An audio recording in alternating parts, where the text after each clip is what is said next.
Coming up on American Black Journal, our Black Church in Detroit series examines the spiritual response to gun violence in our city. We're going to talk about the importance of churches collaborating on a solution. Plus, we'll look at the role of the church in teaching young people about how to resolve conflict in a non-violent manner. Don't go anywhere. American Black Journal starts right now. From Delta faucets to Behr paint, Masco Corporation is proud to deliver products that enhance the way consumers all over the world experience and enjoy their living spaces. Masco, serving Michigan communities since 1929. Support also provided by the Cynthia and Elsa Ford Fund for Journalism at Detroit PBS. DTE Foundation is a proud sponsor of Detroit PBS. Among the state's largest foundations committed to Michigan-focused giving, we support organizations that are doing exceptional work in our state. Learn more at dtefoundation.com. Also brought to you by Nissan Foundation. And viewers like you. Thank you.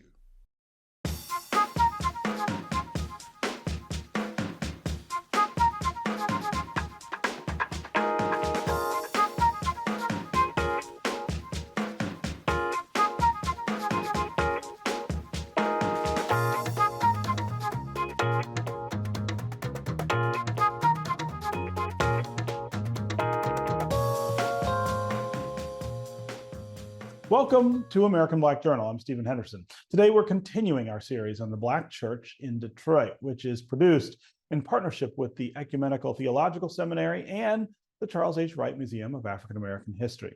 The recent shooting of 21 people at a Detroit block party prompted us to examine the spiritual response to gun violence. How can churches work together to address the issue? I posed that question and more to my guests, both of whom have been active in this space for a really long time. Here's my conversation with Pastor Barry Randolph from Church of the Messiah and Reverend Ralph Godbee Jr.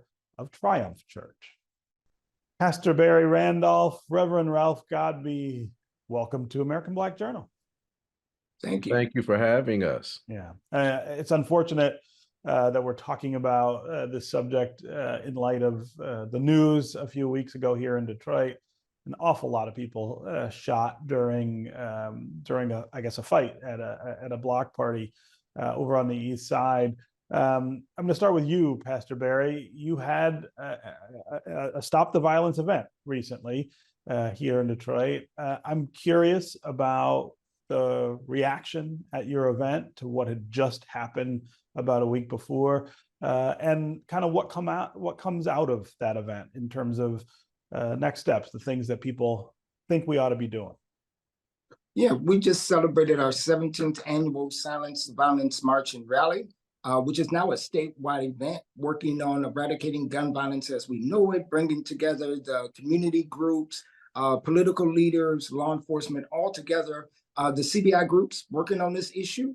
Of course, everybody was shocked. As a matter of fact, when I got word to come down to the press conference, I literally fell to my knees because I originally got a text. It was on a Sunday, so everybody knew that ministers are in church. And I didn't believe the number because it said 21. Mm-hmm. And I'm like, this can't be 21 people. And I, called the police captain who had called me. And she let me know that it was literally 21 people, and it was just unbelievable. Immediately went into prayer. A lot of people were in disbelief, but it just kind of let us know that we got to continue to organize and continue to work with communities and neighborhoods, that we have to be able to do something. You have to remember, this is a uniquely American problem. We have 400 million guns and 330 million Americans. We're going to have a problem unless we begin to do something about gun violence. So we have to do something. But everybody jumped into action. So there's a new thing that we're going to be doing called the Orange Mile, where we're literally going to teach people how to work within 1 square mile of their church, community organization, block club, to work on building community and neighborhood. That's a super interesting idea, and I want to come back to that a little later. Reverend Godbee, I love having you here for this conversation because you're not just a pastor, but you were the chief of police here in the city of Detroit. So you have seen this from both sides. Yes, I have. I want to get your reaction to what we saw a few weeks ago, what you think it means about violence in the city and the kind of things that we deal with. But then give me the spiritual side of it as well, what you hear and feel from the folks in your church. Stephen, first of all, thank you for having me. Pastor Randolph, thank you so much for your advocacy on the ground. You are an amazing, amazing community asset, and we need more pastors like you to step up and to step into the gap. But the irony is not lost on me, Stephen. When I got news that this happened, I was literally in Israel, a country that is at war and significantly in the midst of a war. And to hear that on the United States side of the Atlantic Ocean, that in my home city, 21 people were shot at a block party, and I'm literally in a war zone, and I feel very comfortable. That is a sad state of mind as to where the United States of America is relative to its infatuation with guns and its inability to substantively, put in place laws that do not infringe upon your Second Amendment right. But we have to stop worshiping the Second Amendment as if it's sacrosanct, and to question it is to somehow question God. The Constitution is our guiding principle, but we've made an idol out of it, and idolatry in the sight of God is something that he is not pleased with at all. And I think as a country, we are suffering the repercussions of idolizing the Constitution, and particularly the Second Amendment, to the extent to where we're not utilizing common sense. And Stephen, as you well know, as a very well-established, award-winning journalist, during the time that the United States was under a assault weapons ban, these types of incidents had gone down significantly. Yeah. There's white paper research to support this. It's not about feeling. It's not about political bent. These are facts. Yet we cannot make our way back to a common sense, a gun conversation, even in light of the fact that the Republican nominee for president of the United States was a hair's breadth away from being a memory as a result of an AR-15, an assault weapon, a weapon that is designed for war. Yet we still are not substantially moving the conversation toward common sense and just, forget the law. And I say that as a former cop, but just from a moral standpoint, how can we continue to watch the slaughter of innocents, and under the banner of Christianity and Christian nationalism, which that's a whole different conversation. I'm not going to go there. Sure. But even under that banner, how people of goodwill can't come together and say, we've got to do something that's morally right for the people of this country. Gunshot wounds are the leading cause of death of young people in America. That is it's incomprehensible that this is the conversation that we're having in 2024 in supposedly the most advanced democratic experiment in world history. So, Stephen, I think we have to really swallow hard. We've got to look at who we're electing to public office, regardless of whether Republican, Democrat. I'm not here to advocate that. But we've got to start to identify people that, with a common sense approach, closing the loophole at gun shows. These things are just things that 95% of Americans, regardless of political party, agree with. Yet we still have this small group of legislators that are beholden to the NRA, and not to the NRA members, but to the NRA organization Leadership, that are still the leadership that is still driving our politics, and it's to the detriment and to the death of Americans. So I didn't mean to pontificate that long. No. It's all really great. And of course, I mean, as a former police chief, you saw this all really closely up front. Pastor Barry, I want to come back to you and talk about young people and the effect of this on our young people, but also what the response is when something like this happens in our city among young people. I know how much work you do with young people, not just in your church, but just in that community, and how much outreach you have made to try to welcome them into that church community. I'm really curious about how they manage all of this.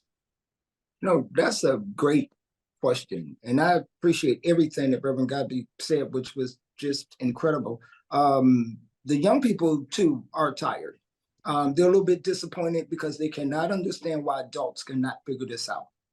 They're angry. And just like Reverend Godbee said, the leading cause of death of children in the United States of America is guns, are leading cause of death, not illness, not car accidents, something 100% totally preventable. Nelson Mandela said something so powerful when he said, you can judge a country by the way it treats its children. The leading cause of death of children in America is guns. So what is that saying about us as a country? But young people are tired and they are fed up. And one of the things that I know that's going to be coming out of what we're going to be creating with the Orange Mile, I met with a group of young people, and for Neighborhoods Day, which is going to be August 3rd, we're going to have a couple hundred young people here, and they're going to launch a movement called Peacemakers. It is out of the church. The Bible says, blessed are the peacemakers, for they shall be called the children of God. Key word being peacemakers. Now peace has to be made. You have to make it. It's not a given. And a lot of young people are being in situations, in communities, neighborhoods, and families where violence is common. And they're tired. So they feel as though they have to do something too. So we're going to have that event at 11 o'clock at Church of the Messiah on August 3rd, where they're going to put up their initiative and their plans, saying we're going to have to learn how to make peace. And we can't totally trust adults because we just cannot believe that every year this seems to get worse. And they want to be able to see something done. As you know, the majority of our congregation, 60% of it is African-American males under the age of 30. So I'm the pastor of Ray Ray and Pookie for the most part. And these are incredible young people who really do want to make a difference. How do we gather the churches along with law enforcement, along with the schools, the business leaders, block clubs? How do we go back to the time of old, of the village mentality? We're talking about the future. A lot of this we had down pat in the past. Everybody say, you know, when I was a kid, I was raised in a village, and we need that village mentality. So part of that is going to be bringing that back and giving ourselves permission to hold each other accountable towards working towards the future. That's what we're working on. Yeah. So I want to spend some time talking about how we manage this from a community standpoint and a community kind of policing standpoint. I do want to start with Reverend Godbee, your observations about what community policing should look like, what it does look like in Detroit, and maybe how it's different now than it was when you were chief. I mean, when this happened a few weeks ago, I guess I was caught off guard by it. I mean, I do feel like we're doing better with that community end of policing, but this suggested that maybe we're missing something. You know, Stephen, I think you raise a very astute point as to how we've progressed in policing. First of all, I want to give kudos to Chief James White. He is, you know, a lot of people don't know his formative years in the police department. He was a sergeant over community relations at the 6th Precinct. And that's where he really made a huge difference and impact in police community relations. So that's kind of inbred in him as to his approach.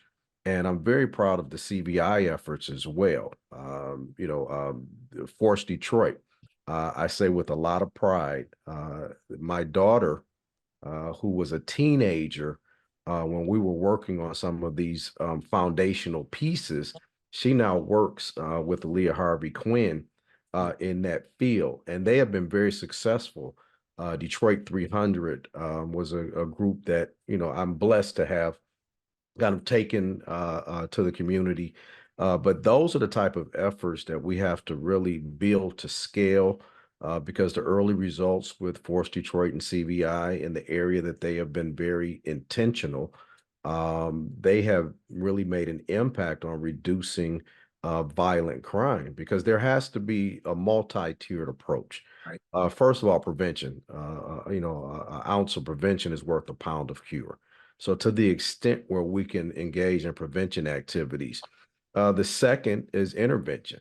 We know that there are young people that are exposed to environments that make them ripe to fall into the cycle of violence. So you have to have meaningful intervention before it even gets there. And that works with the school system.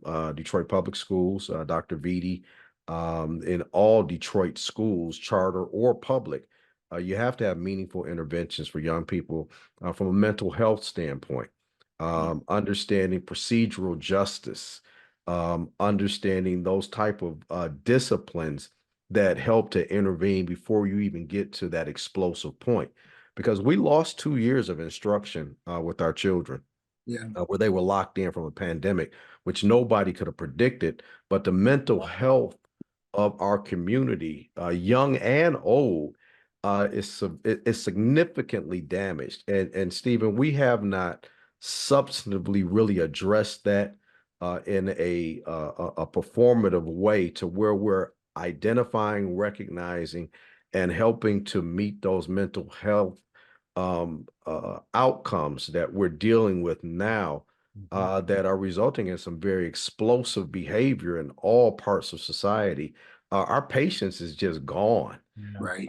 And so to that extent, I really would like to hear from political leadership, mayor, governor, county executive, and people of that ilk, as along with the private sector and corporate community. How do we holistically start to address the mental health needs of our young people, particularly because they just don't have the coping skills and the mature development of their frontal lobe to deal with some very real adult problems That's that right. were forced upon them and forced upon all adults are having a hard time with it. Sure.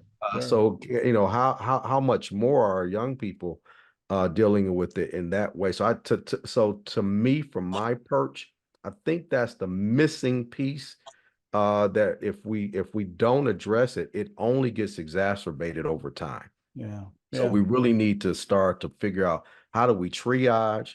How do we start to fold into our church experience? The church, and I think again, Pastor Randolph is a cutting edge pastor. He's boots on the ground. Pastor Kenlock. We reach people that people like, oh my God, they go to your church. Yeah, we believe in the whosoever will, let them come. Yeah. But once they get there, we're not trying to modify behavior. We're trying to change their heart.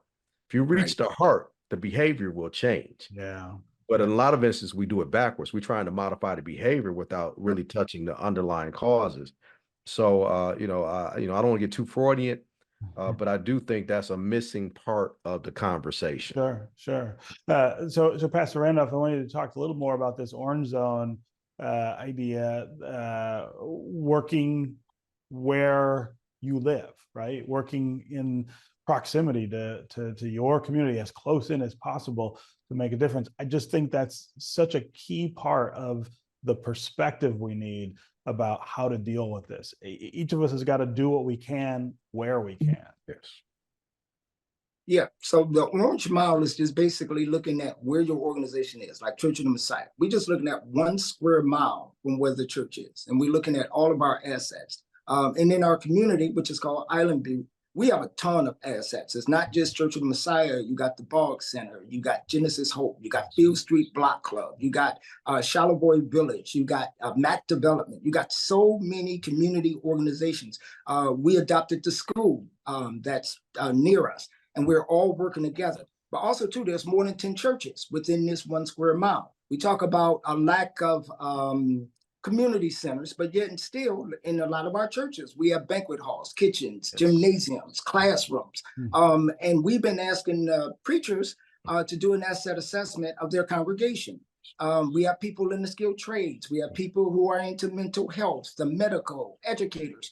We have people who are entrepreneurs. If we would take that and teach our people to also not just tithe your money, but if you can tithe your talent back to your community and neighborhood within that 1 square mile, what could we do with those resources?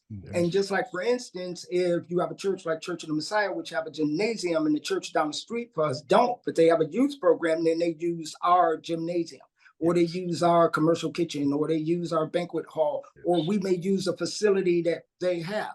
And we have to use each other's resources. Yes. So like when we did an asset assessment in the Church of Messiah, I didn't know we had 8 social workers. I didn't even know it was 8 social workers here. Right. 2 medical doctors, couple nurses, and of course, entrepreneurs is what we're kind of known for.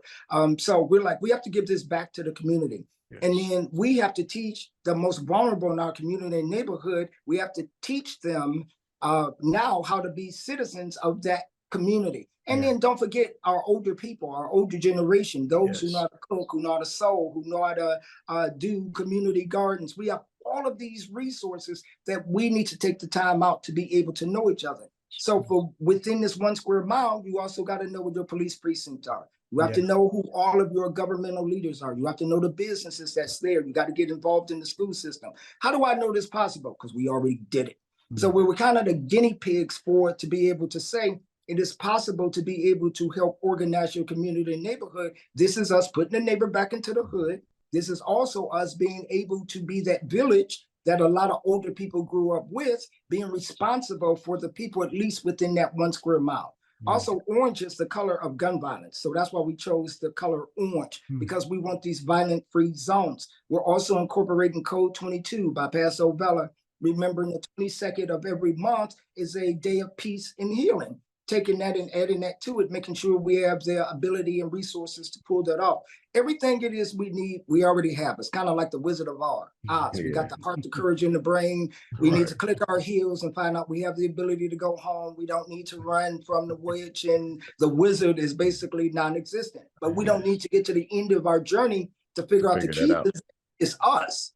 So we're going to work with us. And for the church, the reason why on purpose I want to work with the churches, we have a mandate. The scripture tells us the kingdom of heaven is not mere words, it's a demonstration of power. Absolutely. And the community is looking for that power. And they're looking for it from a spiritual standpoint, but also too from a physical standpoint. Spirit became human and dwelt among us. And Jesus 12 men with attention deficit disorder and changed the world. And from the Christian perspective, we believe a virgin had a baby. We profess the impossible, then we need to do it and make it happen. Let's go. I love that guy. Deeds, not words, right? Absolutely. Yeah. All right. We're out of time, but I really, really appreciate both of you being here to help spread the word about what we need to do to make this a safer place. Reverend Ralph Godbee, Pastor Barry Randolph, always great to see you. Thanks for being here. Likewise. Thank you, Stephen. Thank you, guys. Finally, today, we want to remember a man who was a major contributor to Detroit's Motown sound. Duke Fakir was the last surviving original member of the Four Tops. He passed away on July 22nd at the age of 88. Fakir was a lifelong Detroit resident, and he toured with the group until the end of last year, marking a 70-year music career in which he kept the Four Tops legacy very much alive. We found a clip of Fakir and the other members of the group when they appeared on Detroit Black Journal back in 1987.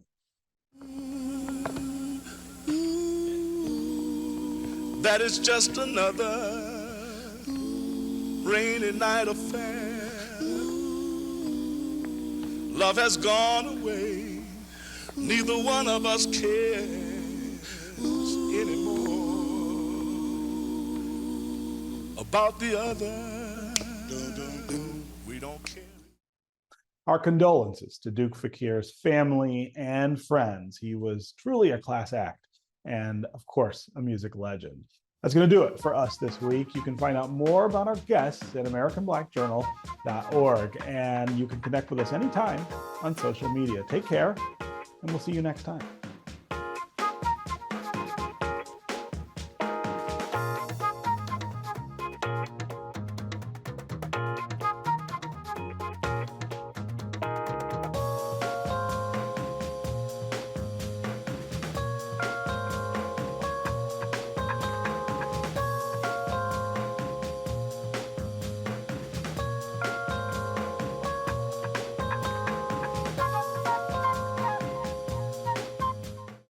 From Delta faucets to Behr paint, Masco Corporation is proud to deliver products that enhance the way consumers all over the world experience and enjoy their living spaces. Masco, serving Michigan communities since 1929. Support also provided by the Cynthia and Elsa Ford Fund for Journalism at Detroit PBS. DTE Foundation is a proud sponsor of Detroit PBS. Among the state's largest foundations committed to Michigan-focused giving, we support organizations that are doing exceptional work in our state. Learn more at dtefoundation.com. Also brought to you by Nissan Foundation and viewers like you. Thank you.